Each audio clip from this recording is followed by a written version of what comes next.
The Zlas Collective was a highly organized alien race, their entire society built upon crystalline structures, logic, and the collection of precise data. Their command ship, the Shard of Inquiry, under the command of High Scrutator Kalen, patrolled a nebula famous for its sensor disturbances, enforcing Zlas territorial claims. Kalen was an exemplary commander, rational and strict in adherence to protocols, who deeply valued the technological superiority of his Zlask. The sophisticated sensors of his Zlask detected an anomalous object within the nebula, emitting energy signatures that violated known models. Absurdly high energy efficiency relative to its apparent mass, yet with a design that appeared crude and angular compared to the elegant crystalline resonance ships of his Zlask. Initial assessment: possibly a sensor ghost or a primitive ship that had wandered into the restricted area.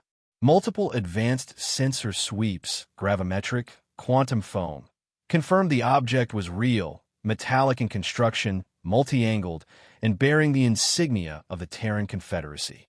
Identification: Warship TCV Harbinger. Kalen reviewed data on humans, newcomers to the galactic stage, notorious for chaotic expansion, brute force technology based on rudimentary kinetics and plasma, generally considered a minor annoyance, predictable. However, the energy readings were too anomalous to ignore. They challenged Zlask known physical laws about energy production and propulsion. How could such a crude structure generate such power levels? Kalen ordered a cautious approach for closer monitoring, confident that superior Zlask scanning technology would soon reveal the human's trick. Truth in data was paramount to the Zlask. The Shard of Inquiry approached gently, using ultra-sensitive passive sensors. The Harbinger seemed either unaware of or unconcerned by the Zlask presence. Details of a human vessel gradually became clearer. Thick armor plating, multiple weapon emplacements, seemingly conventional, oddly configured external sensor arrays. Yet the energy signature remained extraordinarily high and inconsistent with visible technology. The Zlask scientists were perplexed, unable to formulate a reasonable hypothesis.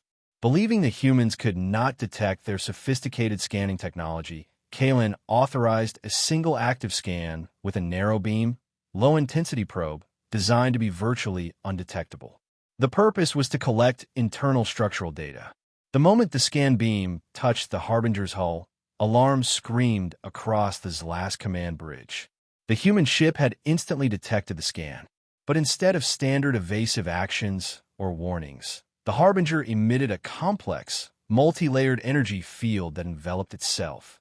Zlask sensors struggled to penetrate this energy field. It wasn't a conventional shield, but seemed to actively interfere with Zlask scanning frequencies, returning distorted or meaningless data. The speed and sophistication of this response stunned Kalen and the Zlask crew. The Harbinger abruptly sent a message, not through standard diplomatic channels, but with a powerful signal that directly overrode the Zlask secure communication system. A human voice, identified as Captain Eva Rostova, calm but firm, spoke in accented galactic standard.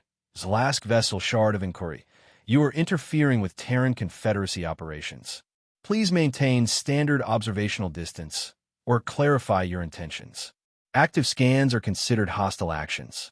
Such easy commandeering of communications caused profound discomfort for Kalen and his Zlask crew, who prided themselves on their cybersecurity. Kalen convened an emergency scientific council.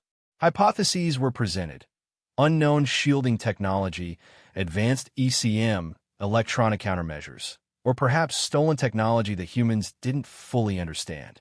The central mystery remained the irrational energy source. Zlask technological pride was wounded. They couldn't accept being so easily outmaneuvered. Kalen determined that more decisive action was needed to force the humans to reveal their secret, preparing low-grade energy disruption weapons as a warning per Zlask protocol. The Shard of Inquiry sent a formal request in Zlask protocol, demanding the human ship power down and submit to inspection. Simultaneously, they began charging their disruption emitters, a show of force and impatience. Before the Zlask could fire, sections of the Harbinger's hull unexpectedly retracted, separated, or changed position. What had appeared to be solid armor plating now revealed complex energy emitters and conduits glowing brilliantly with controlled, massive energy. The ship's energy signature increased exponentially, stabilizing at a level that Zlask had previously considered impossible for a warship of such size, equivalent to a Zlask planetary defense grid. Captain Rostova's voice rang out again this time. With something like mockery, High Scrutator Kalen, powering down is not possible. Our operation involves containing a localized space-time instability right here. The energy field you detected is not a shield. It's a containment matrix. Your disruption emitters would have catastrophic consequences for this entire region. We suggest you observe silently. Accompanying her words was a direct data feed from within the Harbinger, displaying images of a chaotic energy vortex, precariously contained, a microsingularity or a tear in reality, being harnessed as an energy source. Kalen and the entire Zlask crew were utterly stunned. Harnessing space-time instability? A mad, dangerous concept that violated every core Zlask safety principle. Yet the displayed data was undeniably clear. It perfectly explained the enormous energy levels and the strange energy field. The human brute force approach wasn't just bigger engines. It was directly confronting areas of physics that Zlask considered too dangerous, too unstable to touch. Rigid adherence to safe science had blinded Zlask to other possibilities. The Zlask pride in rational superiority collapsed. While the Zlask were struggling to process this shocking information, another anomalous signal appeared on long-range sensors. A vessel approaching at high speed, neither Zlask nor Terran. Identification data showed it to be a ship of the Void Maw Collective, a predatory, semi-organic species known for consuming large energy sources and strange technology, clearly attracted by the Harbinger's massive energy signature and the instability it was controlling. The Void Maw vessel hurtled directly toward the Harbinger. Kalen immediately recognized the dual danger.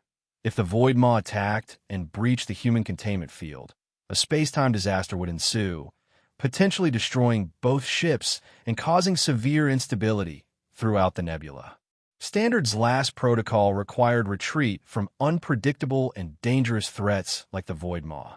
However, the scale of potential disaster if the containment field collapsed forced Kalen to recalculate. Retreat meant abandoning the entire region to destruction. Breaking protocol, Kalen ordered weapons charged, targeting the incoming Void Maw vessel. At the same time, Captain Rostova communicated again. Zlask vessel, your assistance is acknowledged. Suggest coordinating fire in Delta 7 pattern on our mark. Let's clean this area up. No request, no negotiation, just a statement of intent, taking Zlask cooperation for granted based on mutual survival needs. This confidence further bewildered Kalen. The Shard of Inquiry and TCV Harbinger fired in unison at the Void Maw ship. The precise, calculated Zlask fire, crystal-phased beams, resonance torpedoes, complemented the Harbinger's overwhelming, somewhat chaotic firepower, gravity beams, warheads that locally warped space-time.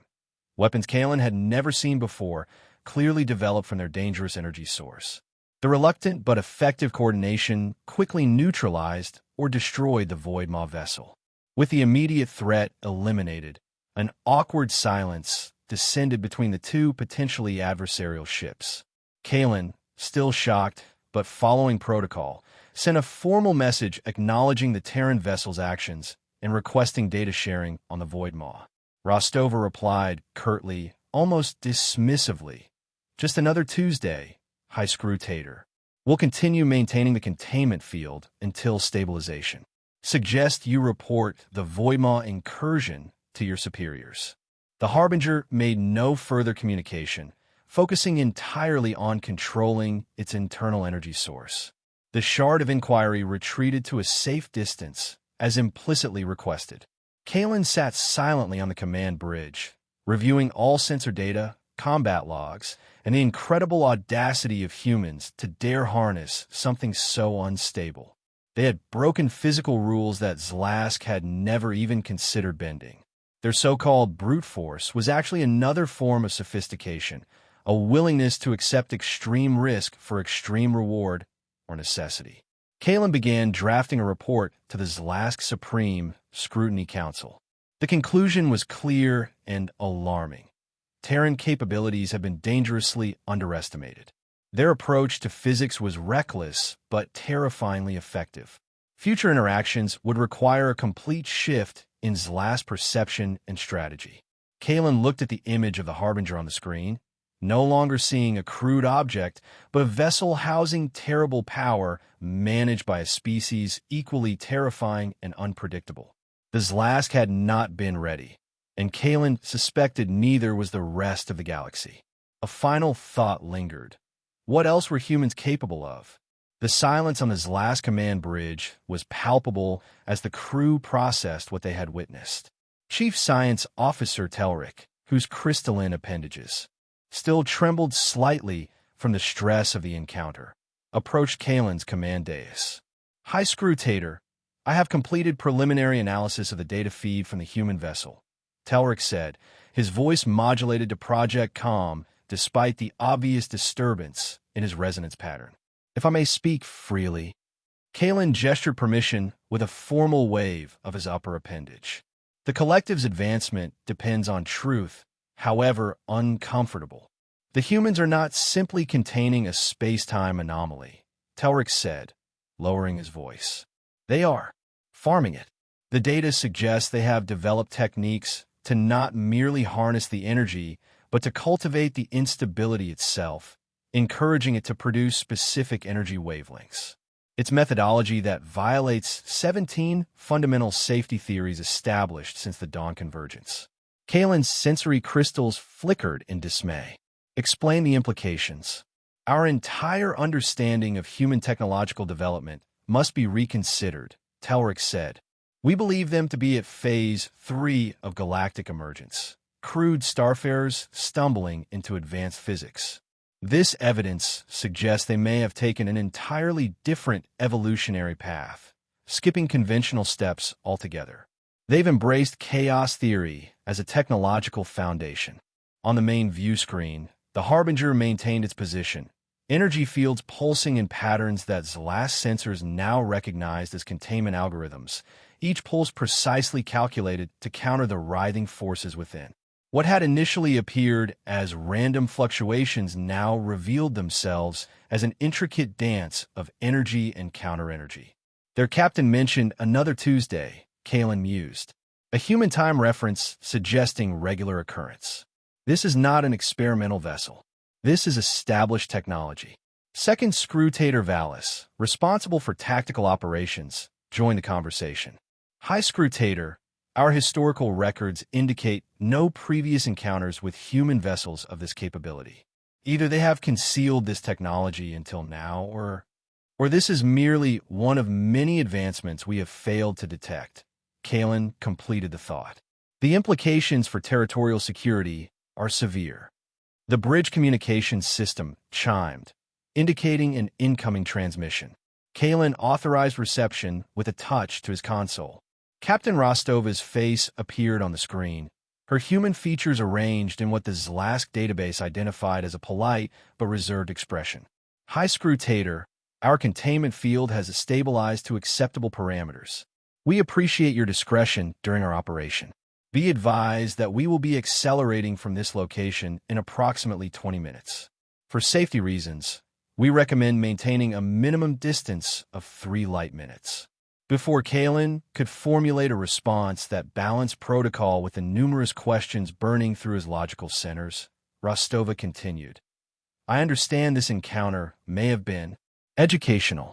As a gesture of courtesy, I've authorized transmission of a basic safety protocol document regarding space-time containment operations.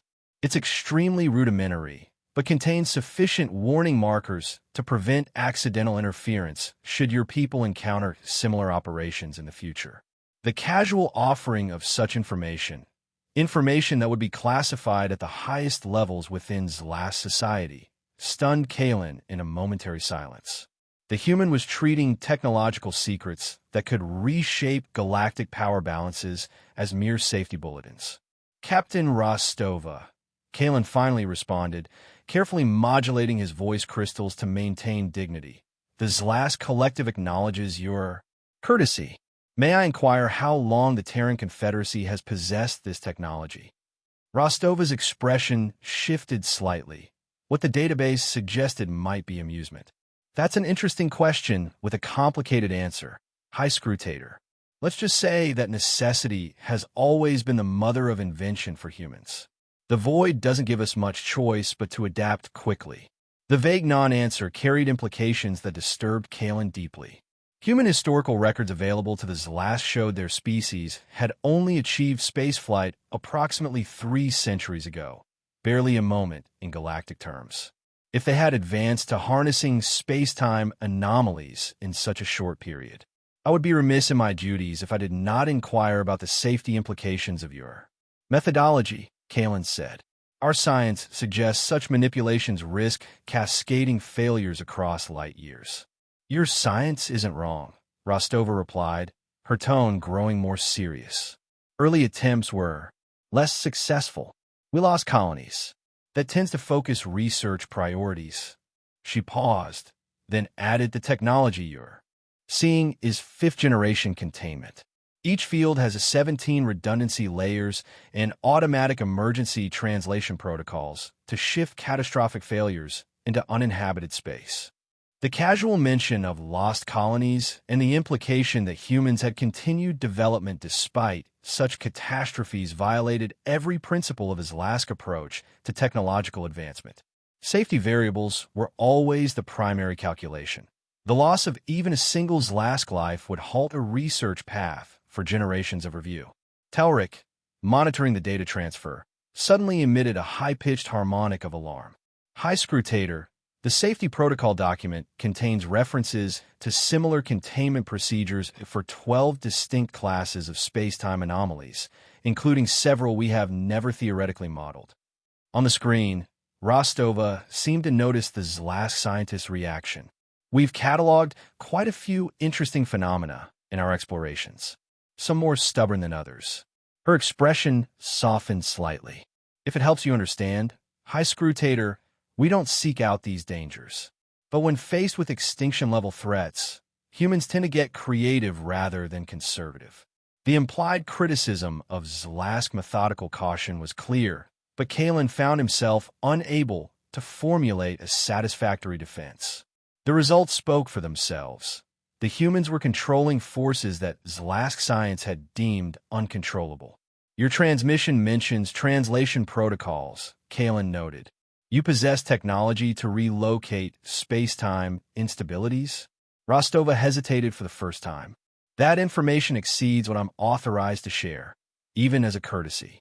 I'm sure you understand operational security concerns. Finally, familiar territory. The human had boundaries to her openness. This small commonality with Zlask protocol provided Kalen with a foothold in the conversation.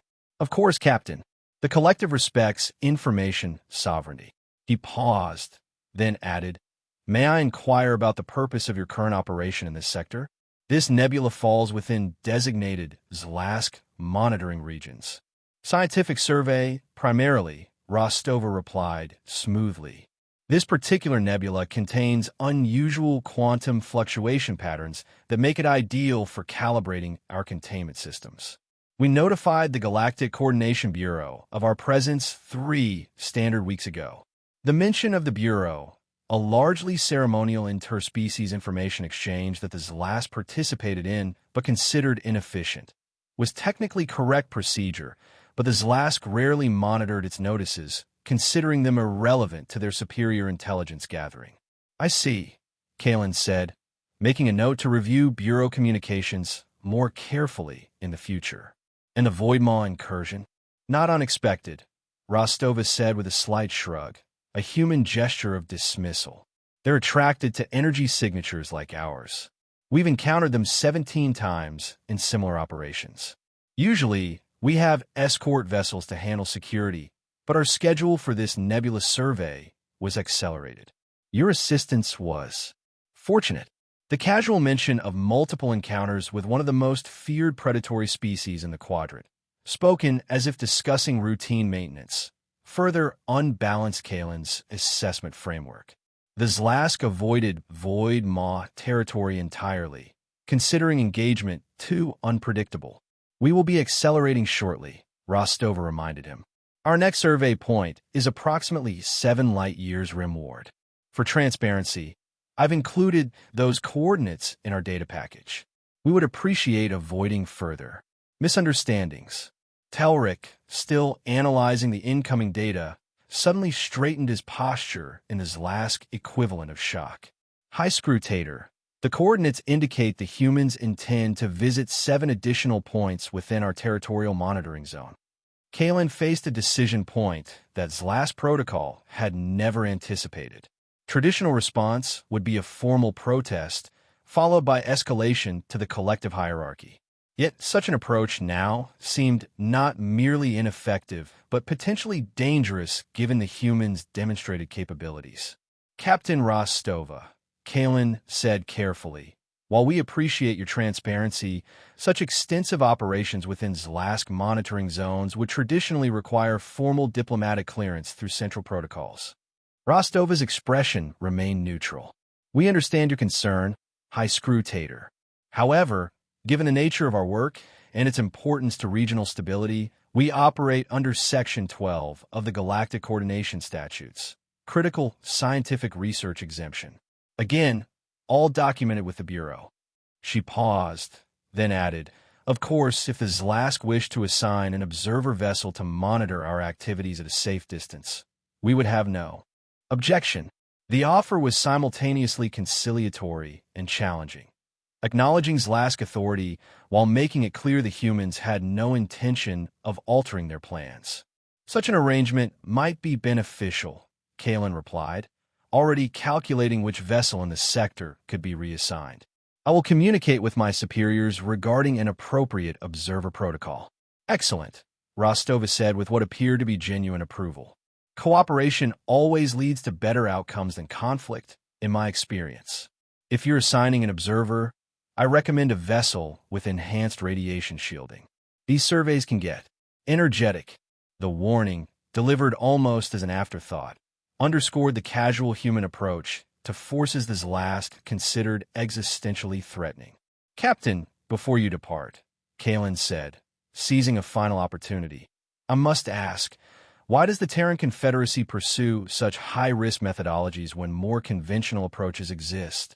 Rostova's expression changed subtly, something this last database couldn't quite categorize. Conventional approaches have conventional limits, High Scrutator.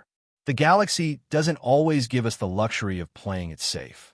She smiled slightly. Besides, as one of our philosophers once said, the universe is not only stranger than we imagine, it is stranger than we can imagine.